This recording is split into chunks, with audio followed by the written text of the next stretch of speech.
few people some time to get on. What's up, TGM Television, my YouTube crew?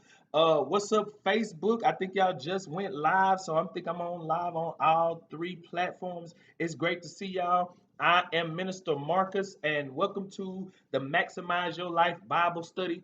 I come on every Wednesday night at 8:30 just to try to encourage you as you walk in your faith, as you try to live out your faith with God.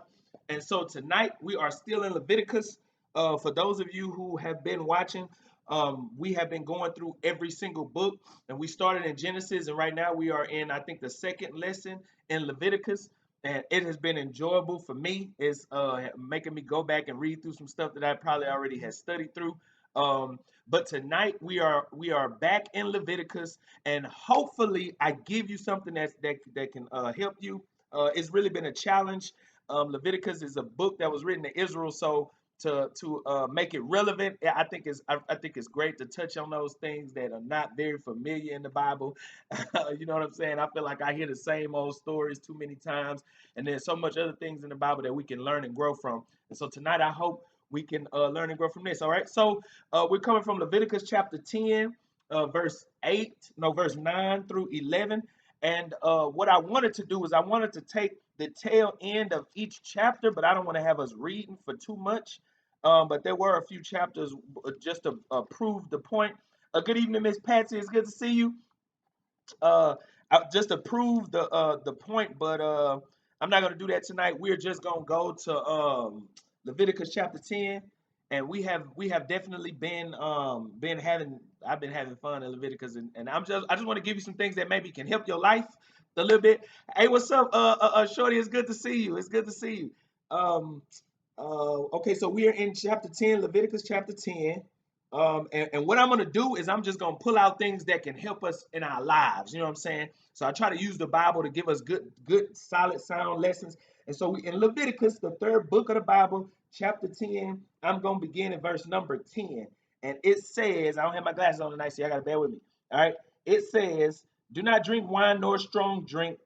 Well, no, 10. It says, and that you may put a difference between holy and unholy, and between clean and unclean, and that you may teach the children of Israel all the statutes which the Lord has spoken unto them by the hand of Moses. All right. And so with that, I got three things for you tonight, and then I'm gonna let you go. Okay. I try to keep it as short and as possible. Right now, my counter says I'm at 3 minutes, and so I'm just gonna roll right into it. So if you know anything about Leviticus, Leviticus is a book, and so to bring you up, so Genesis talks about the creation, Exodus talks about God freeing Israel from Egypt, and at the end of that book, they start building the tabernacle where they're going to be worshiping God, and so they built it in Exodus. But here in Leviticus, it is God showing the people how to use it, right? And so what Leviticus really talks about, hey, I see you, TG and Mike's on Facebook.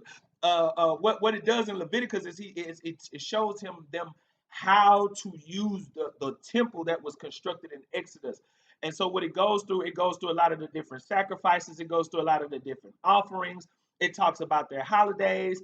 And where we are in the book, I'm in between chapter 10 and chapter 20. I'm past chapter 20, but where we are in our lesson, it is Leviticus showing us how God is not just the God of their worship, but He's the God of their lives, and He covers the entirety of their lives. So He doesn't just have things about them giving offerings about their worship, but He also talks about how they're supposed to interact with one another, how they're supposed to glean their harvest, their fields. I mean, it talks about the complete entirety of their lives. And so, one thing that I do want to point out is that sometimes I think we get so caught up on God just only when we get to church, only when we worshiping, or only when it's Sunday morning, or it's Easter Sunday, or it's Christmas Sunday. We get so caught up on just God being the God of church. But here's what I really want us to get. I want us to get that God wants to be the God of your life. And I was telling a friend of mine this exact thing, like without trying to go too spiritual, without trying to be so deep or so holy all the time. I just let him know, like, man, sometimes I just pray that God help me with some certain decisions that I have to make. Sometimes I pray that God just give me wisdom while I'm going into a meeting. Let me speak the right words. Let me deal with my kids the right way. You know what I'm saying? And so it's just a testament to show you that God is not just here just for church. but he's the God of our lives. I have to pray all the time, like, God, give me the right type of connections. When I meet people, like, God, he has to be the God of my life. And so I want to stress that God doesn't just want to be the God of your worship, but he wants to be the God of your entire life, and invite him into your relationship. Maybe that's the missing piece. Maybe that's what's missing in your career. Maybe that's what's missing in your home life. Maybe that's what's missing. Maybe God is the only thing that you're missing in that, because you think he's just for church, when in reality, if you would include him in your life, you will see how much more fulfilling your life will become. And so what it is, I want to point out, and we're going on to number one. Leviticus shows you that once you come into God's family, once you bring God into your life, there should be a difference in the way you live. And so number one comes in the form of a question. Where is the difference? Number one comes in the form of a question. Where is the difference? And I want to stress this tonight, because I think so many people have lost so much respect for Christians or people who say that they go to church, because we don't see the difference. I want to stress that. And I'm not talking about what you wear. I'm not talking about what you look like on Sunday. I'm talking about the difference in your life. I talk to so many people, especially young people, especially who are my age, right, whose moms and dads dragged them to church, made them go to church every Sunday, but they did not see a difference in their everyday lives. And let me stress that, man. It's very frustrating to wake up early every Sunday, right, and make me go to a church that I don't see you living every single day. It made the young people lose respect. Why? Because they cannot see the difference. So the number one comes in the form of a question. Where is the difference? And here's what I want to ask you tonight. Is there a difference between you now and the you before you came to Christ? Is there a difference between you now and the you before you became a Christian? Because I know some people will say, yes, there is. But here's my next question is your attitude the same? The way you handle it. And I'm not talking about going around talking about blessed and highly favored. I'm talking about when you get angry. Are you still the same angry person that you were before you became a Christian? When you get frustrated, do you handle your frustration the same way, right? When you became a Christian, like, I'm not talking about when you at church. I'm talking about when you on your last nerve. Do you respond to the last nerve like you did before you became a Christian? The number one is, where is the difference? How can I tell that you are a Christian without you saying it? If I was to watch you, how could I tell? Number one, where is the difference? Leviticus teaches us that if we are going to be Christians, there must be a difference. And I believe that the world needs to see more genuine Christian character and genuine lifestyles. I think that once we stop trying to be so holy and just start trying to be real and be the difference makers, I think that's when people will start back respecting God and respecting the church. I stopped quoting scriptures and I start trying to do my best to live them. I got less focused on what I looked like, and I start getting more focused on what my life was like. And I always say this, that Christianity is not a conversation. It is a character. And I want to stress that. You can talk about it all you want to, but the power is not in the conversation. The power is in the character. And so, number one, what is the difference in your life? If you say that you love God or that you are a Christian, where is the difference? Where is the difference in your life? Don't quote scriptures. I don't want to hear no scriptures, right? I'm tired of people quoting me scriptures. I want to see you handle it the right way. I want to see you treat your children the right way. I want to see you be loving in your marriage. I want to see you being an example to somebody. And this is what I love. I'm starting to love this book, right? Because it gives you a straight in your face type of faith that needs to be lived on a day-to-day basis, and not just worship at church on Sunday. What if I was to tell you, right, that no matter how much you worshiped on Sunday, you don't get credit for it if you don't live it on Monday? What if I told you that all of those Sundays that you woke up early to go to Sunday school, God did not give you credit for because you don't know how to control your attitude, because you don't know? I just want to know, where is the difference? I gotta move, but I really want you to get this tonight. Number one, it comes in the form of a question. Where is the difference? I can stay on that for about 20 more minutes, but I gotta move, y'all. I gotta move. All right.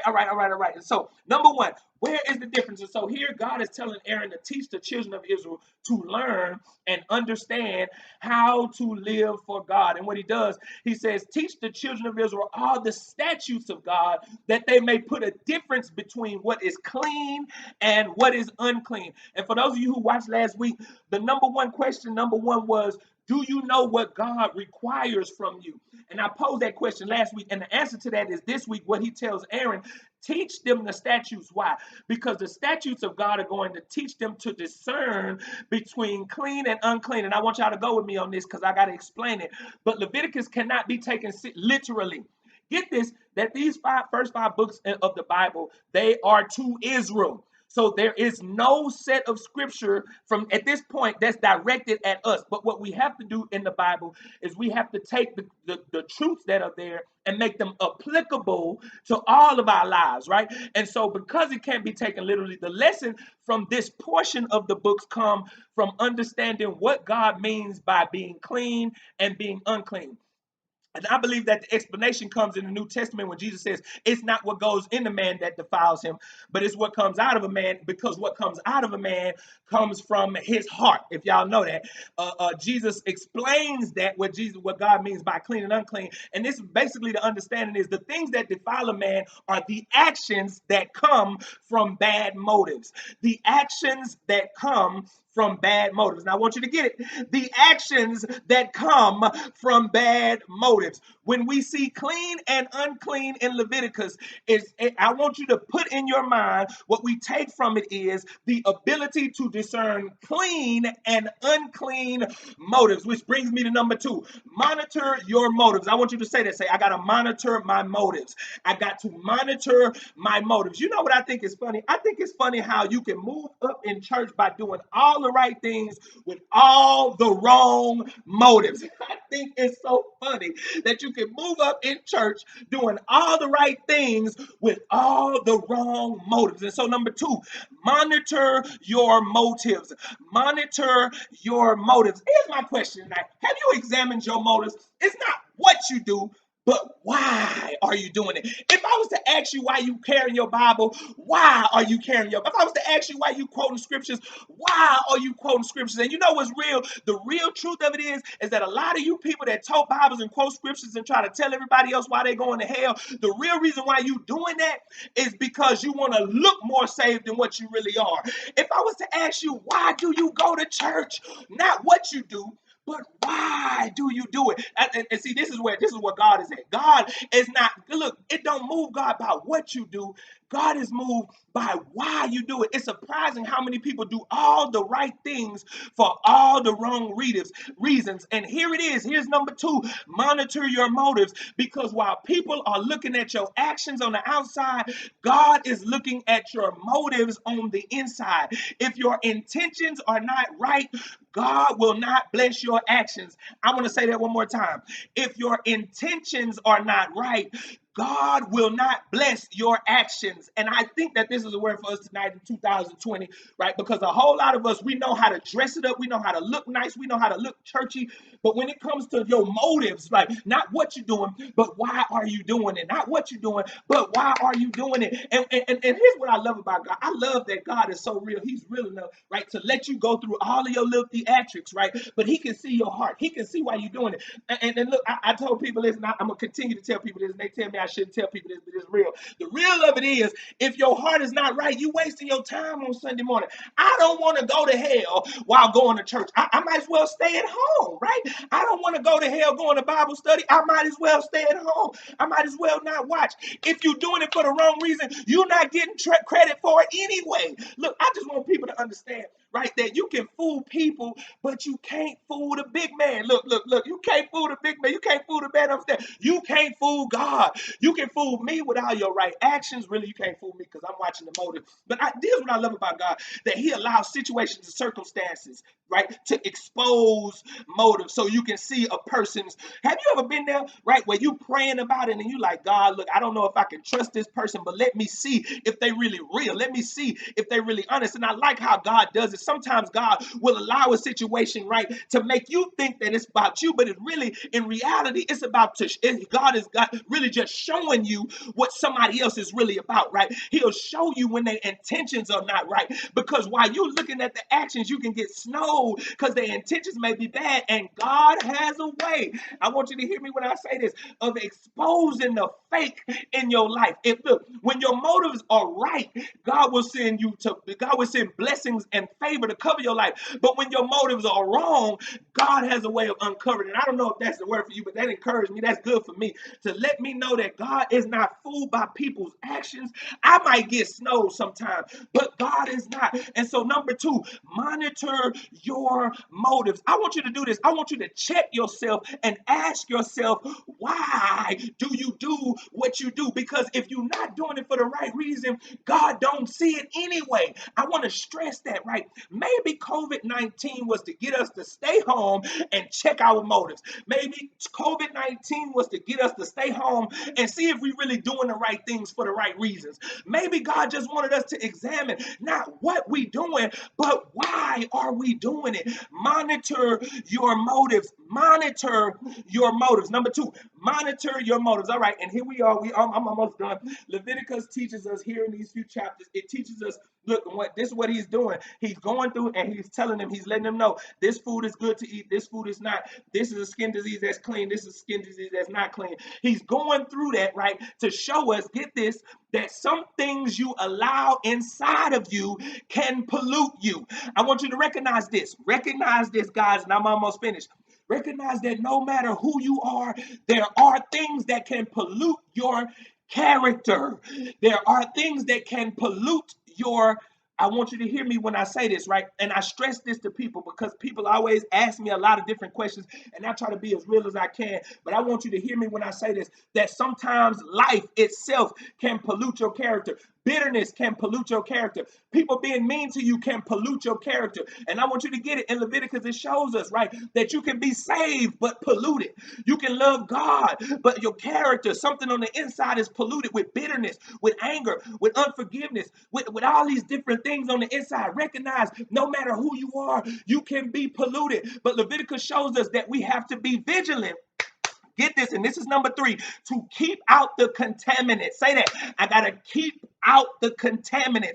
Leviticus is about being pure and being genuine. And as God letting the people know, these things can make you dirty, but you got to stay on top of making sure you stay clean. And I want you to get this. Number three, keep out the contaminants, because as I said, life has a way. Man, I've been a good person my whole life, but sometimes people will push you to the limit. People will make you want to go there, right? When you know, like, God, I'm trying to live godly. I'm trying to be this Christian. I'm trying to do what I'm trying to do. But woo, life, and look, not just people. Okay, let's get out people. But sometimes situations and experiences make you want to step outside of your character. They make you want to go all the way left. But I want you to remember this tonight. When I go offline and somebody make you mad, you got to keep out the contaminants. So come on, say, I got to keep out the contaminants. I got to keep out those things that are going to contaminate me. I got to get them out, and I got to keep them out. Identify the things that are polluting your inner self and remove them. This is what Leviticus is teaching us in so many words. You got to get those wrong things, because I know you can get it inside, but I need you to get it out. And this is what the sacrifices was all about. This is what the offerings and all the altars and stuff was all about the animals being slain in Leviticus. It was about getting their heart back to a place where God could speak to them and God could talk to them. And here's my question to you before I go off tonight. What is contaminating your inner you?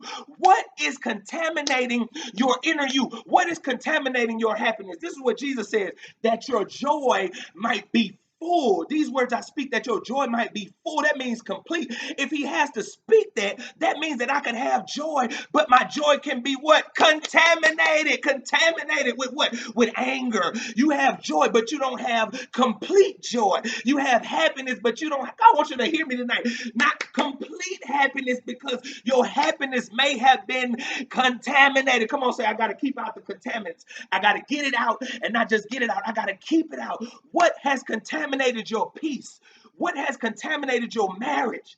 What has contaminated your relationship with your kids? Is it anger? Is it selfishness? Is it bitterness? Is it frustration? Is it your bad attitude? Come on, I want you to hear me say, keep out the contaminants. God, I need you to come in and clean out my bad motives, clean out my bad intentions, clean out my bad character and my attitude. I need to get these contaminants out. Why? So I can experience full joy, so I can experience complete peace, so I can experience complete happiness, so I can experience complete blessings and God's complete favor in my life. I don't know about you, but I got to a point when I got tired of experiencing half blessings. Now I want to get the full blessing. And the only way you can get that is if you got a number 3.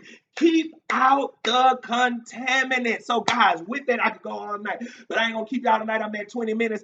Thank y'all for tuning in. I want y'all to do this. Go to our website and see how you can help us be a blessing. We don't keep your money. We use that money. We've been feeding the homeless. We've been feeding the homeless. So if you want to be a part of that, even if you don't want to give nothing, you just want to be a blessing, we can give you some care packages to give out to people, because we got a whole lot of them. All right. So go to the website, www.thegodmovement.com. And I want to invite you guys, if you get up early on Sunday mornings and you're looking for somewhere real to go, our congregation is small, and I love it small because we keep it real. All right. And if you want to come, it's also on the website. You can come and visit our church at 8:30 on Sunday morning. We've been doing the pandemic, so it's been kind of light in there, masked up. You know what I'm saying?